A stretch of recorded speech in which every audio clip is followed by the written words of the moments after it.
Hello friends, welcome to my channel. This side Yogesh from Power of trading.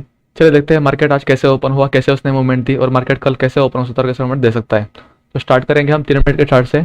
तो जैसा कि friends हमने कल डिस्कशन किया था कि मार्केट अगर गैप अप ओपन हो जाए, मतलब लगभग 43,800 के पास में, तो वहां पर कोई भी नेगेटिव कैंडल देखने के बाद हमें डाउन साइड की पोजीशन में आना चाहिए, जो हमें ले जा सकती है। हमारा फर्स्ट टारगेट जो था वो कल की क्लोजिंग का हमने रखा था। तो मार्केट ने वैसे ही किया। स्टार्टिंग में जब मार्केट था तो हम वेट कर रहे थे कोई प्राइजेशन बने, क्योंकि जो फर्स्ट कैंडल होती है डे की, वो उसमें कुछ कंफर्म नहीं होता। जो लोग एक दिन पहले पोजीशन लेके जाते हैं उनका यहाँ पर प्रॉफिट कटिंग या फिर वो उनका या फिर एसएल उड़ता है या फिर वो प्रॉफिट बुक कर लेते हैं। इसके लिए वॉलेटाइल बहुत रहता है, इसके लिए फर्स्ट कैंडल पे हम ट्रेड नहीं करते। हम वेट कर रहे थे फ्रेंड्स प्राइजेशन बनने का। उसके बाद फिर मार्केट ऊपर गया। ऊपर जाने के बाद इसने वही जो सुबह का हाई जो इसने लगाया था वहीं पर इसने एक बार रिट्रेसमेंट किया, और रिट्रेसमेंट करने के बाद एक वापस से नेगेटिव कैंडल बनाई। नेगेटिव कैंडल मतलब ये फुल बेरिश कैंडल है। जैसा कि आप देख सकते हो फ्रेंड्स, यहाँ पर प्रॉफिट बुकिंग और सेलर्स लोग आए। सेलर्स लोग आने के बाद फिर वापस से मार्केट को थोड़ा सा ऊपर गया, और वापस अगर इसकी बॉडी देखोगे तो ये और ये बॉडी सेम ही है, लगभग थोड़ा सा ही फर्क है। तो मैंने क्या किया था, इसके लो पर मैंने ट्रेड एक्टिव किया था। यहाँ पर हमने ट्रेड एक्टिव किया था और डाउन साइड की तरफ इसने अच्छी खासी रैली दे दी। हमारा फर्स्ट टारगेट जो था वो डे कल का जो हाई था वहीं पर था, तो ये उससे थोड़ा सा पहले घुमा था, पर टारगेट डन होने की वजह से हमने एग्जिट कर लिया था ट्रेड। तो ये था हमारा फर्स्ट ट्रेड। सेकंड ट्रेड जो हमारा बन रहा था वो इसी सपोर्ट के पास में बन रहा था। यहाँ पर उसने एक बुलिश एंगल्फिंग कैंडल बनाई।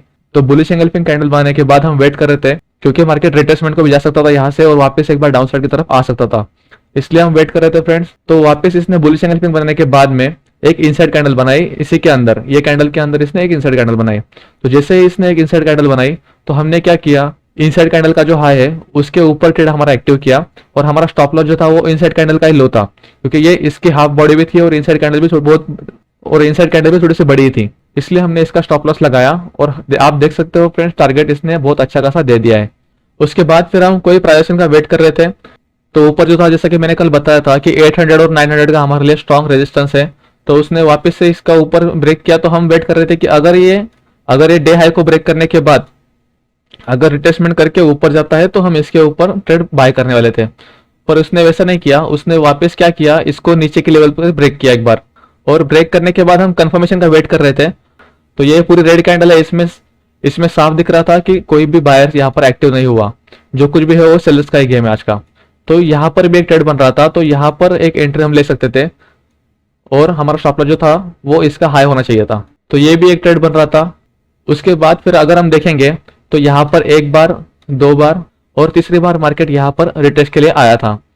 तो हमने क्या किया, यहाँ पर पैटर्न ढूंढा। तो पैटर्न जो बन रहा था वो था इवनिंग स्टार पैटर्न। तो इवनिंग स्टार पैटर्न जैसे ही बना, वो भी डे के रेजिस्टेंस के पास। कैंडलस्टिक पैटर्न्स हमेशा वर्क करते हैं, पर वो बनते कहाँ पर है ये देखना जरूरी है। अगर कैंडलस्टिक पैटर्न अगर सपोर्ट, रेजिस्टेंस या फिर ट्रेंड लाइन के पास में बने तो फिर वो कंफर्म करेगा ही करेगा, मतलब वो कंफर्म जाएगा ही जाएगा अपने पोजीशन में। तो इसलिए यहाँ पर एक इवनिंग स्टार बना। इवनिंग स्टार बनने के बाद फिर हमने क्या किया, इसी के लो पर एंट्री करके इसके हाई का स्टॉप लॉस रखा। तो आप देख सकते हो उसने तो एक जबरदस्त मोमेंट दी, लगभग 100-150 पॉइंट की मोमेंट दी। तो ये एक अच्छा ट्रेड था हमारे लिए। उसके बाद फिर जैसा कि हमने कल कहा था कि 500 का हमारे लिए, 43,500 का हमारे लिए सपोर्ट है। तो सपोर्ट को ब्रेक करने के बाद इसने एक ड्रैगन फ्लाई कैंडल बनाई थी, पर इतना खास मोमेंट लग नहीं रहा था, क्योंकि उसने कैंडल ने ब्रेक किया था वो एक जबरदस्त कैंडल थी, इसलिए लग रहा था कि और एक बार ब्रेक करें। उसने वैसा ही किया और एक बार ब्रेक करके नीचे आया, और हमारा नेक्स्ट सपोर्ट जो था वो 400 का था। तो 43,400 के पास में इसने एक डब्ल्यू पैटर्न बनाया है। डब्ल्यू पैटर्न बनाते समय भी इसने कैंडलस्टिक पैटर्न मैच किया। हैमर कैंडल बनाने के बाद ही उसने एंट्री दी। जैसे ही यहाँ पर हैमर कैंडल बनाई तो हमने इसके लो का स्टॉप लॉस लगा के इसके हाई पर ट्रेड एक्टिव कर लिया था। तो आप देख सकते हो इसने भी एक अच्छी खासी मूवमेंट दे दी है। तो ये थी हमारी आज का एनालिसिस फ्रेंड्स। चलो देखते हैं मार्केट कल कैसे ओपन हो सकता है, कैसे मूवमेंट दे सकता है। स्टार्ट करेंगे हम डेली चार्ट से। डेली चार्ट में अगर हम देखेंगे तो इसने एक हैमर कैंडल बना दिया है। हैमर कैंडल का मतलब क्या होता है कि मार्केट ऊपर की तरफ जाएगा, पर हैमर कैंडल हमेशा नीचे अगर बने तो हम कंसिडर कर सकते हैं कि मार्केट ऊपर की तरफ जाएगा, पर यह कैंडल बनी है ऊपर की तरफ, डे हाई के पास हैमर कैंडल बनी है। तो इसका मतलब यह होता है कि अभी मार्केट शायद यहां से वापस से एक बार घूम सकता है नीचे की तरफ। तो हमारे लिए कल का जो रेजिस्टेंस है वो आज का हाई ही रहेगा, जो आज इसने हाई मारा है, और कल का सपोर्ट कैंडल में बता रहा है वो आज का लो रहेगा, मतलब 43,400 का हमारे लिए सपोर्ट रहेगा। तो चलिए देखते हैं 15 मिनट चार्ट्स में।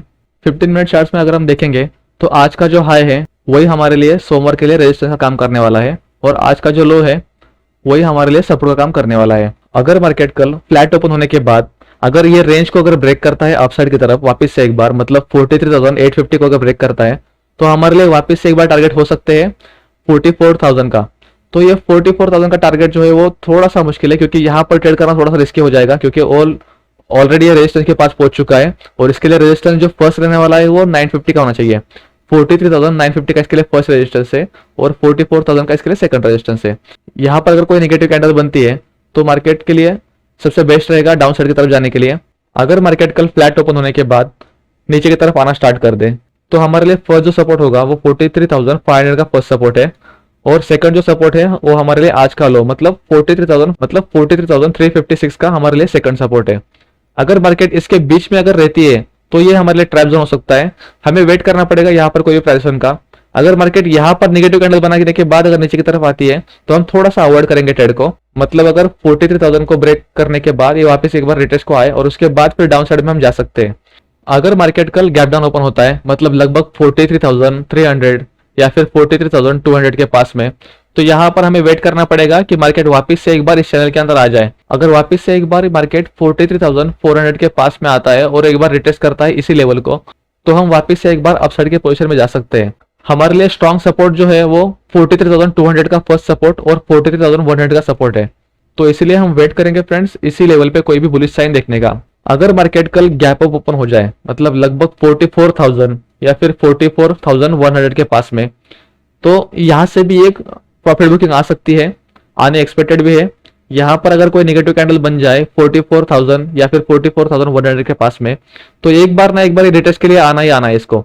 यहाँ पर आने के बाद फिर हम सोचेंगे कि यहाँ से अप साइड में जा सकता है या फिर नीचे ब्रेक कर सकता है।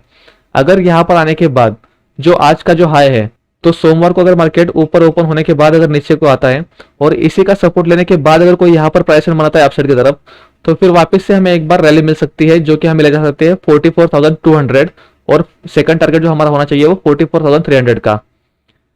अगर मार्केट गैप अप ओपन होकर नीचे आता है मतलब गैप अप ओपन होकर नीचे आता है और इस लेवल को ब्रेक करता है 43,850 की, तो हमें वेट करना पड़ेगा कि कोई प्राइस बने, या तो ये यहाँ से पलट सकता है या तो ये यहाँ से वापस एक बार रिवर्स कर सकता है। तो इस जोन में हमें ट्रैप नहीं होना है, इस जोन में हमें वेट करना है प्राइस का, और यही जोन में हमें ट्रेड को एंट्री लेनी है। अगर ये नीचे की तरफ ब्रेक करता है तो डाउन साइड में, और ऊपर की तरफ ब्रेक करता है तो वापस एक बार अप साइड में जा सकता है। तो इसलिए हम वेट करेंगे प्राइस का। तो ये थी हमारे आज के एनालिसिस। इस वीडियो अगर आपको अच्छा लगा हो तो वीडियो को लाइक शेयर और सब्सक्राइब जरूर करें। Thank you.